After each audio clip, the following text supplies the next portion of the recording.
सारे लोग बाहर सुख ढूंढ रहे हैं। लोगों को लग रहा पैसा कमा लेंगे सुखी हो जाएंगे, शादी कर लेंगे खुश हो जाएंगे, सुखी हो जाएंगे, बच्चे पैदा कर लेंगे सुखी हो जाएंगे, ये वाला कपड़ा मिल जाए सुखी हो जाएंगे, ये वाली गाड़ी मिल जाए सुखी हो जाएंगे, ऐसा भी घर मेरा बन जाए सुखी हो जाएंगे, ये वाला खेत मिल जाए सुखी हो जाएंगे, ये वाला प्लॉट मिल जाए सुखी हो जाएंगे। यदि बाहर के सामानों से सुख मिलता तो बाहर के सामान तो बहुत लोगों के पास हैं, पर सुखी कहां है? क्यों भैया? क्या लोगों के पास खेत नहीं है, कि बच्चे नहीं हैं, कि गाड़ी नहीं है, कि बंगला नहीं है, कि घर नहीं है? क्या नहीं है? कि सम्मान नहीं है, कि इज्जत नहीं है? बाहर की वस्तुओं से सुख मिलता तो हर बाहर का सुख पाने वाला व्यक्ति सुखी हो जाता। पर आप गलत फहमी में जी रहे हैं। आपको लग रहा है ये वस्तु मिल जाएगी तो सुखी हो जाएंगे।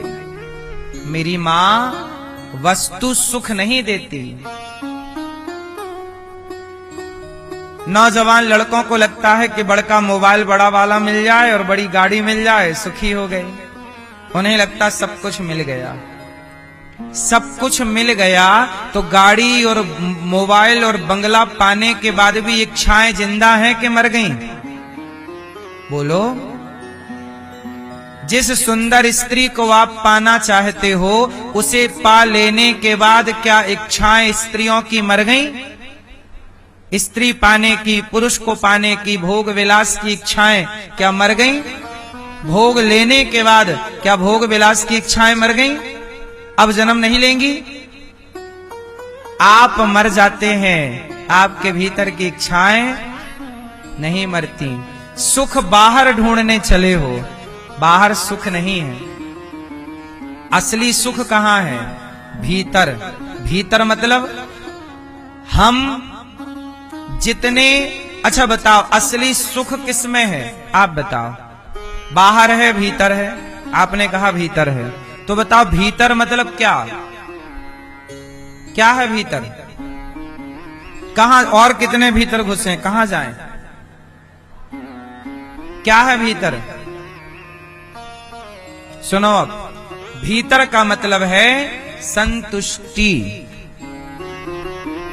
भीतर का मतलब है, भीतर का मतलब है संतोष। भीतर का मतलब है, भीतर का मतलब है संतोष।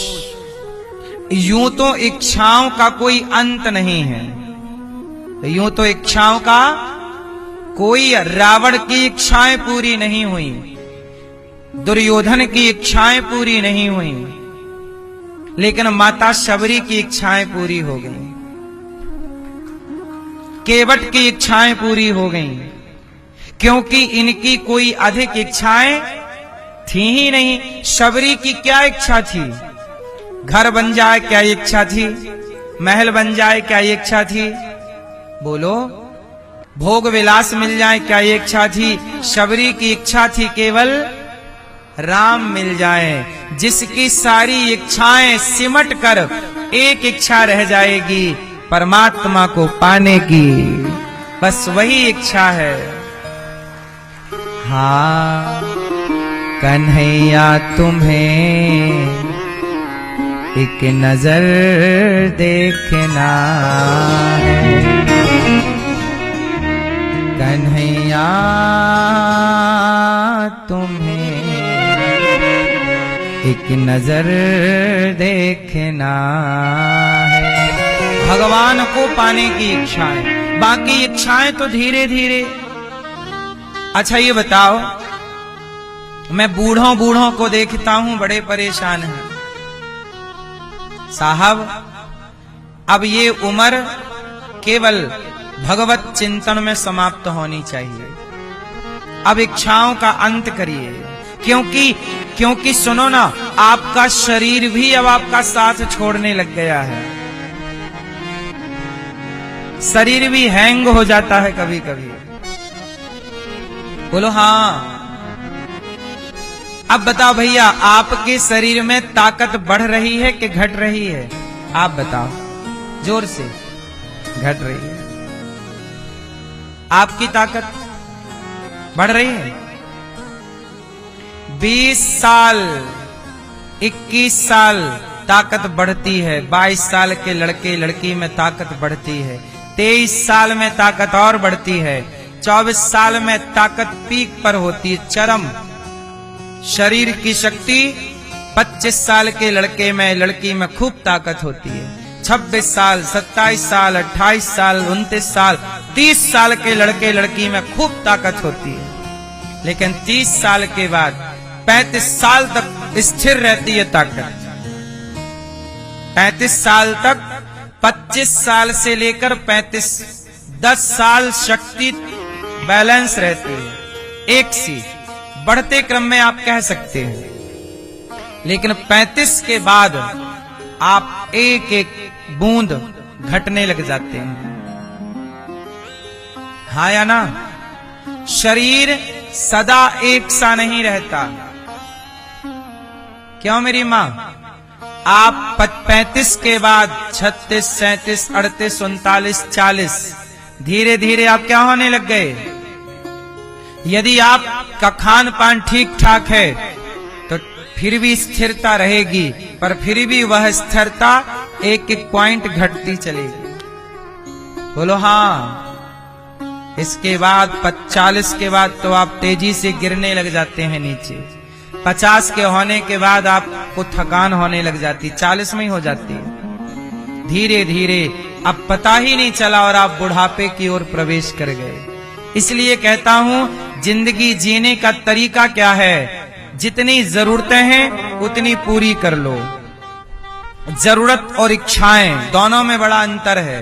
इच्छाएं रावण की पूरी नहीं हुई।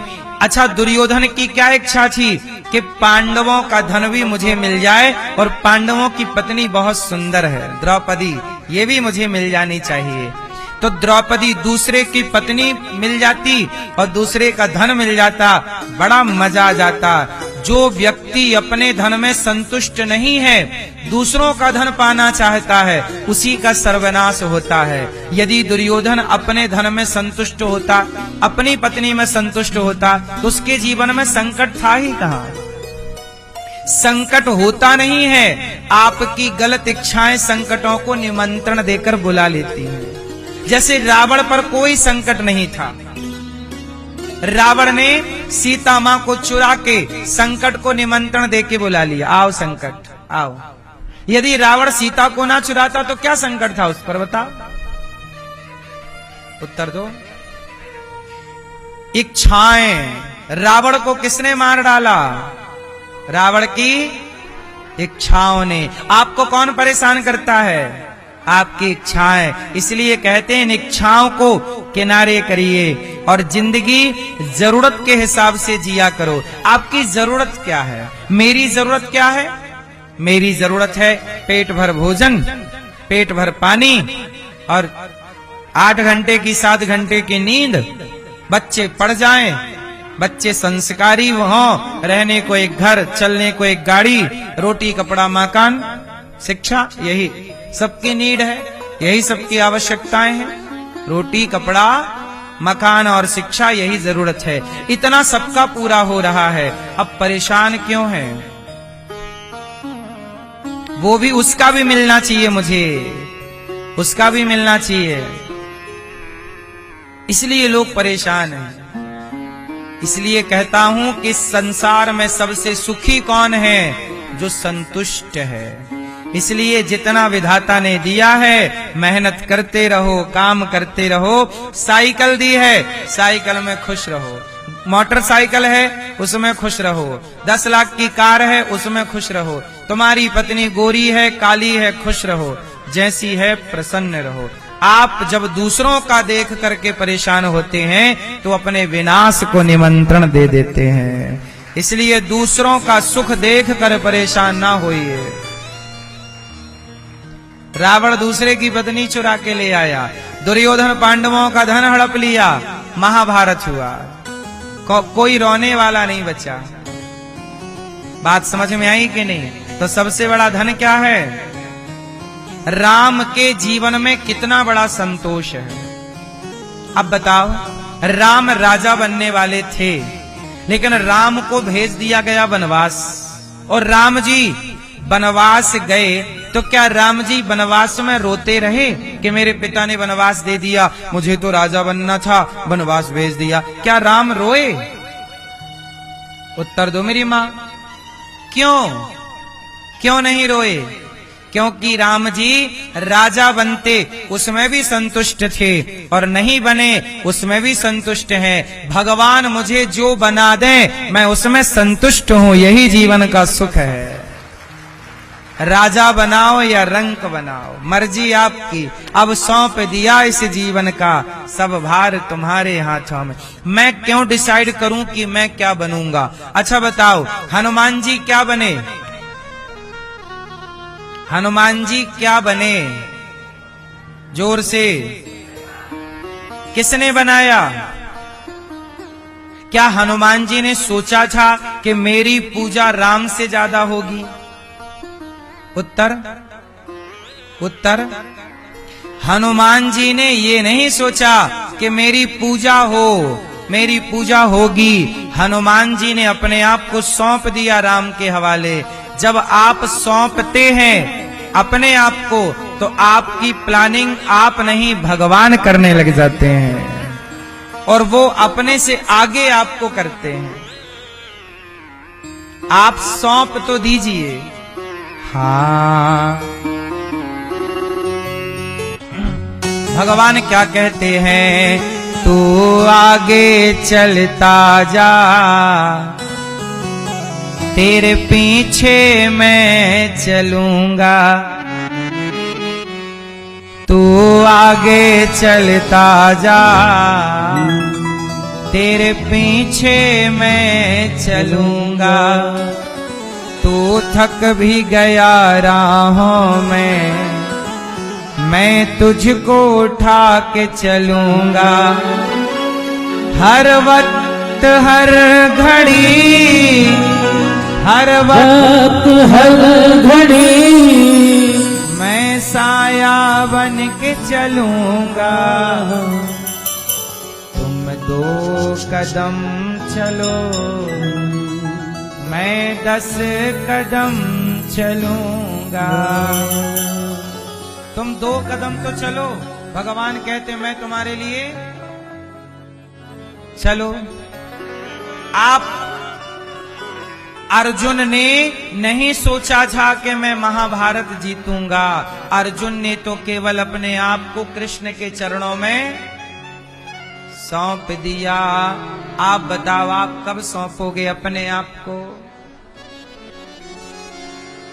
आज ही सौंपोगे? सौंप दीजिए। आप जब अपने आप को सौंप देंगे तो आपकी प्लानिंग भगवान करेंगे। आप भगवान का प्रेम से नाम जपिए, जैसे हनुमान जी जपते हैं, जैसे मीरा जी भगवान के आश्रित हैं। काम करिए, मेहनत करिए, पैसा कमाइए, पर मैं किसका हूं ये भाव से चलिए। फिर देखो, तो आज से आप एक चीज यहां पे हमें विश्वास दिलाइए कि आज से आप लोग संतुष्ट रहेंगे। यदि आप, अच्छा बताओ, जो स्त्री अपने पति से संतुष्ट है, कहते ना संतोष सबसे बड़ा धन है। गौधन, गजधन, बाज धन और रतन धन खान, जब आवे संतोष धन, सब धन धूरी समान। सबसे बड़ा धन कौन सा है? जोर से, यदि पत्नी को अपने पति से संतोष है तो क्या पत्नी पराये पुरुष की ओर देखेगी? देखती कब है? जब अपने पति से वो संतोष नहीं रखती, संतुष्ट नहीं होती। पति भी पराई औरत को कब देखता है? जब वो अपनी पत्नी से संतोष नहीं रखता।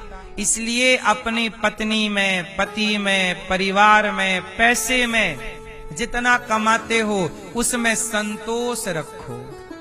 संतोष एक ऐसी औषधि है कि संतोष की यदि सवेरे शाम एक एक टैबलेट गोली लेते रहोगे तो जीवन में कभी भी आपको परेशान नहीं होना पड़ेगा, सुखमय जीवन स्मूथली गुजर जाएगा।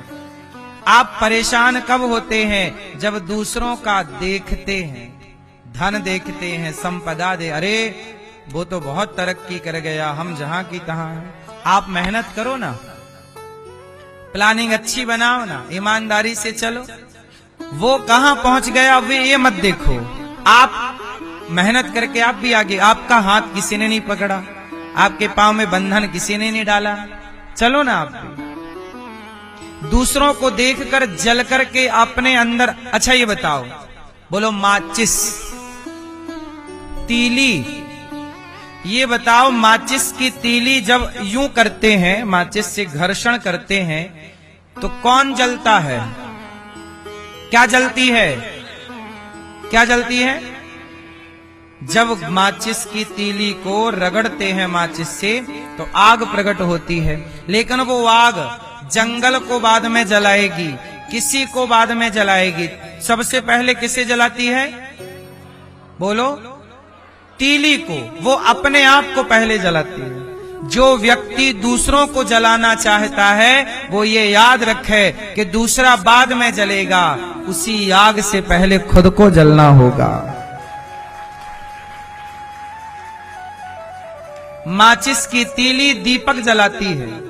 आप ना माचिस की ऐसी रगड़ मारे और दीपक जला दिया तो वो दीपक बाद में जलता है, वो तीली पहले जलती। जो दूसरों का बिगाड़ना चाहता है, दूसरों को जलाना चाहता है, वो दूसरों का कितना बिगाड़ेगा वो तो राम जाने, लेकिन खुद को जलाएगा जरूर। इसलिए कहता हूं, दूसरों को जलाने में, गिराने में, रोकने में टाइम ना बर्बाद करो। दूसरों की बड़ाई, तारीफ, धन देखकर जलो मत।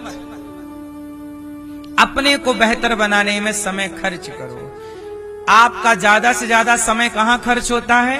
दूसरों की निंदा करने में, दूसरों की चुगली करने में। दूसरों की ओर क्यों देखना है?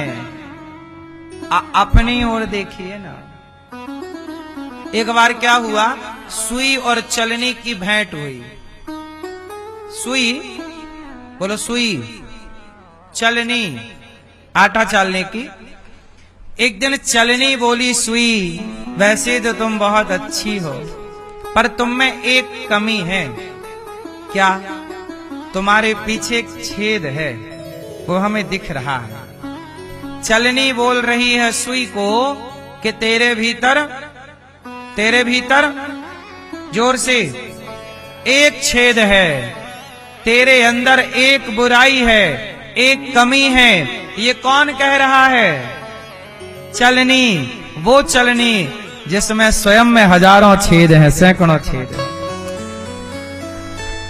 जिसके अंदर छेद है वही दूसरों के छेद को, मतलब जिसके अंदर बुराई है वही दूसरों की बुराई देखेगा। जिसके अंदर बुराई ही नहीं है वो दूसरों की बुराई क्यों देखेगा? हम दूसरों की अच्छाई क्यों ना देखें? हम आपकी अच्छाई देखें, हम आपकी अच्छाई देखें। क्यों? इसलिए जीवन का मूल ज्ञान क्या है? संतोष। तो आज का पाठ ये सीखना है आपको कि आज से हमें जो प्राप्त है वो पर्याप्त है। जो, बोलो, जो प्राप्त है पर्याप्त है। ईश्वर ने जो दिया है बहुत है। अच्छा ये बताओ, आपको भगवान ने ज्यादा दिया है कि आपके पड़ोसियों को? बोलो, सच बताओ, आपको ज्यादा दिया है ईश्वर ने कि आपके पड़ोसियों को? हैं? जोर से। आपको? आपके मोहल्ले में अगल बगल ऐसे भी लोग हैं कि जिनके पास आपके जितना भी नहीं है। आपके मोहल्ले अड़ोस पड़ोस में ऐसे भी लोग हैं भैया कि उनके पास उतना नहीं है जितना आपके पास है।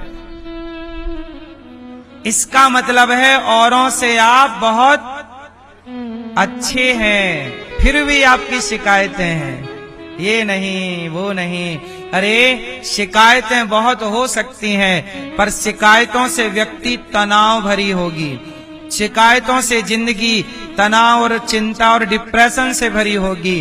और जितना है उसमें प्रसन्न रहो। क्या परेशान होते हैं लोग, परेशान क्यों होते हो? जीवन का मूलभूत संस्कार है संतोष। अच्छा बताओ, चिड़िया संतुष्ट है या नहीं? क्या चिड़िया कल की चिंता कर रही है? क्या सांप कल की चिंता कर रहा है? क्या शेर कल की चिंता कर रहा है? क्या पानी की मछली कल का सोच रही है? बोलो, 84 लाख योनियों में बताओ कल के लिए संग्रह कौन कर रहा है? केवल इंसान। कल की प्लानिंग किसी की नहीं है। और फिर भी चिड़िया अनादि काल से है या नहीं? बोलो। इसका मतलब है किसी ने चिड़िया से पूछा, किसी ने चींटी से कहा, ए चिड़िया तू कल के बारे में नहीं सोचती? चिड़िया बोली नहीं। आज सूर्य अस्त हो गया, सूर्यास्त होते ही चिड़िया फुर्र से अपने घोंसले में आ जाती है और बिना मोबाइल चलाए अपने बच्चों को खूब टाइम देती है। बोलो हाँ। और आप लोग हैं कि बिस्तर पे आए तो हैं पर बच्चे की ओर नहीं देखेंगे, मोबाइल चलाएंगे। घर आ तो गए पर बच्चों को नहीं देखेंगे। चिड़िया दिन भर दाना चुगती है, शाम को आनंद से। किसी ने चिड़िया से कहा, चिड़िया तू कल के लिए कुछ लाई नहीं चोंच में दबा के? बोले कल के लिए क्यों लाऊं? क्यों? कल के लिए इंसान कितना जोड़ता है। चिड़िया बोली, इंसान को उस परमात्मा पर भरोसा नहीं, मुझे उस पर पूरा भरोसा है कि जो कल का दिन देगा वो कल की व्यवस्था भी करेगा। इंसानों को ईश्वर पर भरोसा नहीं, इसलिए कल के लिए आज को बिगाड़ रहे हैं। आज जी लो। हम ये नहीं कहते कल की रोटी कल का आटा इकट्ठा ना करो, हम ये कहते हैं ठीक है कल का 2 महीने का संग्रह करो, ठीक है। पर आप लोग 2 महीने का नहीं, आप 5 पीढ़ी का इकट्ठा करने में लगे हुए हैं। यदि आप 2 महीने का भी इकट्ठा करें तो भी आप परेशान ना हो, यदि आप 2 साल का भी इकट्ठा करें तो भी आप परेशान ना हो। आप परेशान तब होते हैं जब 2-4 पीढ़ियों के संग्रह में लग जाते हैं कि उस आने वाली तीसरी पीढ़ी का क्या होगा। इसलिए जितना दिया विधाता ने उसमें क्या रखो। हाँ,